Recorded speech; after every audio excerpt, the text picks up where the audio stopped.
Hello সবাইকে, কেমন আছো সবাই? আজকে তোমাদের কিছু ফল গাছ ও ফল দেখাবো। একটা নতুন ফল, আমি নাম জানি না, বাট এটা আপেল গাছ।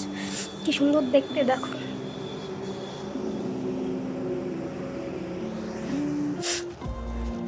আর যে নতুন ফলটা দেখানোর কথা বলছিলাম, কি সুন্দর পরিবেশ এখানে।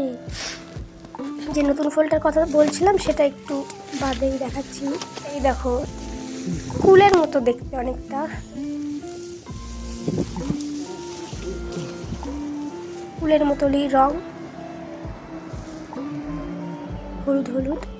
কাছে থাকতে বোধহয় সবুজই থাকে। দাঁড়াও, তোমাদেরকে একটা ছিঁড়ে দেখাচ্ছি। কেউ যদি জেনে থাকো এই নতুন ফলটির নাম কি, অবশ্যই কমেন্ট করে জানিও। ভেতরে একটা মাত্র ওই বীজ থাকে। এই গাছের পাতাগুলো বট গাছের পাতার মতো দেখতে। বট গাছের পাতাগুলো একটু বড় বড় হয়, এগুলো একটু ছোট ছোট। ফলটির নাম জানলে অবশ্যই কমেন্ট করে জানিও। ভিডিওটি এখানেই শেষ করছি। Tata, bye bye.